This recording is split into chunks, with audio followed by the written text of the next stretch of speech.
Se tem uma coisa que todo camisa verde percebe bastante rápido, depois de sua adesão ao integralismo, e que não deixa de incomodar profundamente, é que por mais que façamos vídeos, palestras, debates, conferências e livros trazendo documentos comprobatórios e que definitivamente atestam que nunca tivemos nenhum envolvimento, tanto político quanto na formação da nossa doutrina, com qualquer ideologia exótica, isso parece não resultar em nada.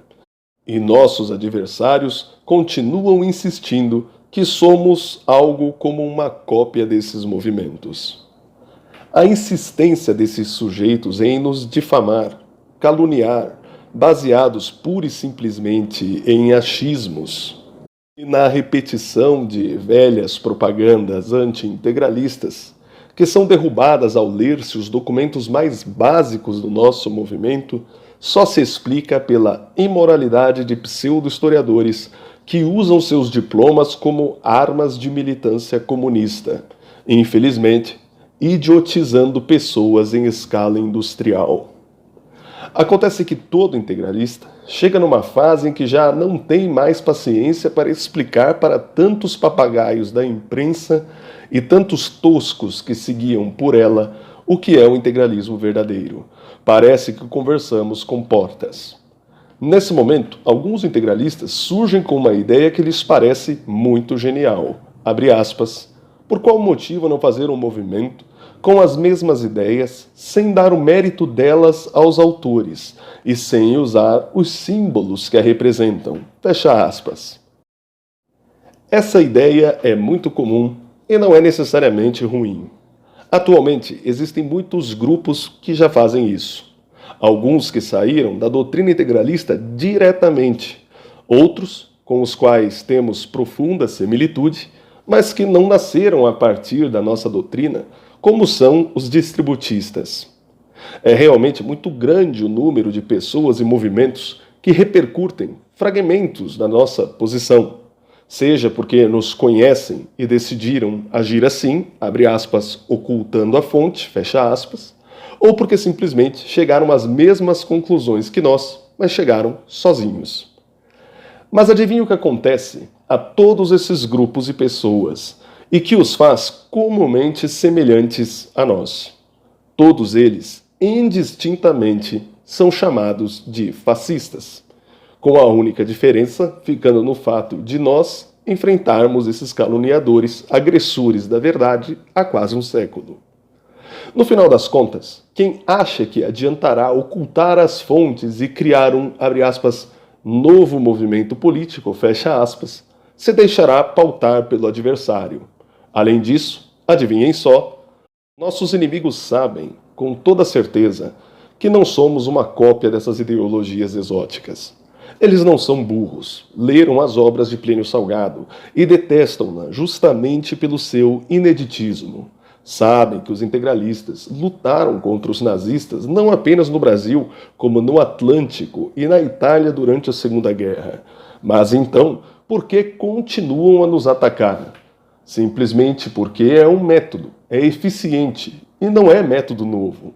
A ordem de caluniar o integralismo como uma quinta coluna dos alemães veio diretamente do Comintern da União Soviética, que através da sua seção francesa, que transmitia ordens para seus lacaios no Brasil, ordens no sentido de que não apenas os integralistas, mas até Getúlio Vargas fosse acusado pelos comunistas de fascistas e quinta coluna dos alemães. Essa ordem de caluniar o integralismo, para que ele saísse da consideração do povo, foi rigorosamente seguida. Porque o integralismo havia contribuído grandemente para o fracasso da intentona comunista de 1935 e era, sem sombra de dúvida, uma pedra no sapato dos inimigos do Brasil. Na época, Getúlio Vargas mantinha uma crescente censura na imprensa e, sabendo que as afirmações anti-integralistas não passavam de mentiras, não permitia que elas fossem reverberadas pela imprensa.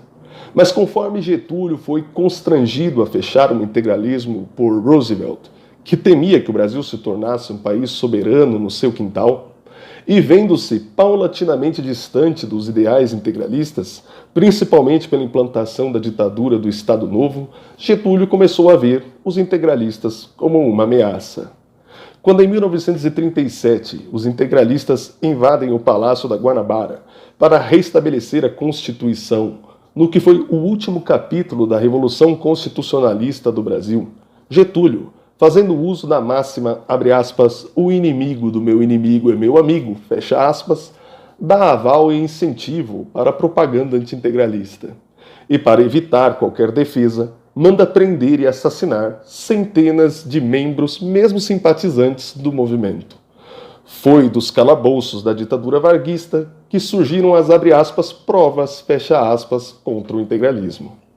Depois da queda de Getúlio Vargas e da sua morte, a luta integralista que desde 1945 se fazia contra as calúnias teve êxito, e a justiça, depois de vasculhar com todo cuidado, fazendo a cariação em cada detalhe da nossa história, teve que admitir que não encontrou nada que coadunasse com as mentiras feitas contra nós. Daí que os antigos membros do integralismo continuaram seguindo suas vidas normalmente, afinal, tudo não passava de propaganda. Mas com a Revolução de 1964 e a migração da esquerda revolucionária armada para a esquerda das universidades, o ensino tornou-se cada dia mais uma fábrica de militantes comunistas. E velhas mentiras começaram a ser resgatadas e inculcadas nos alunos, que depois de formados, ocuparam os meios falantes e de direção da nação.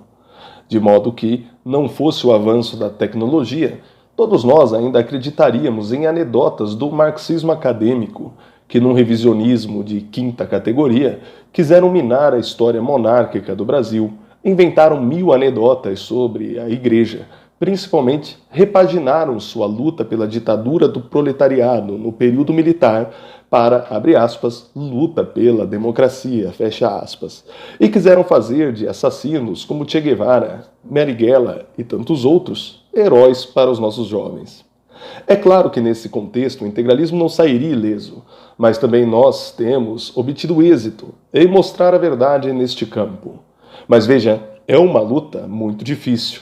Veja, por exemplo, o esforço que se tem feito para tentar fingir que o impeachment de Dilma Rousseff foi um golpe, a narrativa que está sendo construída aí. Daí o esforço em se censurar novamente os meios de comunicação, para que a verdade não consiga mais reverberar. Dito isso, voltemos ao nosso ponto.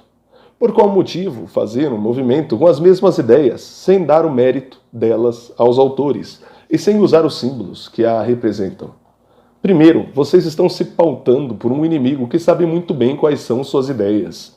E se não forem da esquerda e da esquerda identitária, vocês continuarão sendo fascistas. Segundo, quando convir, vocês estarão indistintamente associados a nós, independente de serem ou não do movimento, como é o caso do ex-presidente Bolsonaro, tantas vezes associado a nós, quando nunca teve nenhuma relação conosco. Terceiro, a origem de uma ideia não consegue ficar escondida. O nosso pensamento verdadeiro não é desconhecido, é apenas omitido em benefício do espantalho criado pela imprensa adversária do integralismo. Quarto, se o novo movimento prosperar, vocês serão confrontados com o velho e sempre pseudo-integralismo, tendo que, no mínimo, cinicamente, dizer que nunca fizeram parte do movimento, o que envolve uma questão moral. Negar conhecer a verdade só porque a verdade está levando umas pancadas da injustiça, isso parece ser uma conduta que, infelizmente, incorreu também a um dos apóstolos. Entretanto, no final, todos perceberam que deviam ter ficado ao lado da verdade e pagar o preço por defendê-la. Quinto, não é certo dizer que a verdade não prosperará jamais. Nos campos intelectuais é cada vez menor o número de pessoas que ainda acreditam nas anedotas da esquerda. Sexto, para muitos dos novos membros do movimento, o estigma parece muito pesado, mas acreditem, já foi muito maior. Hoje em dia está bastante atenuado, porque o acesso à informação descentralizada e distribuída fez cair por terra grande parte dos nossos caluniadores. Eu mesmo senti drasticamente essa mudança, e todos que estão no movimento há mais tempo também sentiram-na. E isso só foi possível graças à tenacidade de homens incansáveis. Sétimo, não se vencerá o inimigo cedendo a ele a narrativa da verdade. Começar assim é sair perdendo. Por fim, não é ruim que integralistas fundem outros tantos movimentos, organizações esportivas e caritativas, grupos de estudo e de alta cultura, e cresçam e ajudem quantos possam, mas nada disso deve ser feito em detrimento da verdade, ou em abandono dela. Os argumentos que já dissemos dão mais que provas de que o correto é mostrar a verdade amplamente, para que quando se levante um para nos caluniar, outro se levante para nos defender. A perseguição que sofremos não é fruto somente de desinformação. Os que padecem de desinformação simplesmente se informam, e para eles os documentos bastam. Quem continua a nos atacar é quem faz escolha pela mentira metódica. E nós não devemos mover uma palha para convencê-los por um único motivo: eles não querem ser convencidos. Por fim, não é à toa que Plínio Salgado dizia que a camisa verde é como a camisa de Nessos. Uma vez que você a vestiu, não poderá mais tirá-la, porque o inimigo não deixará você esquecer quem você é. Pelo bem do Brasil, Anauê.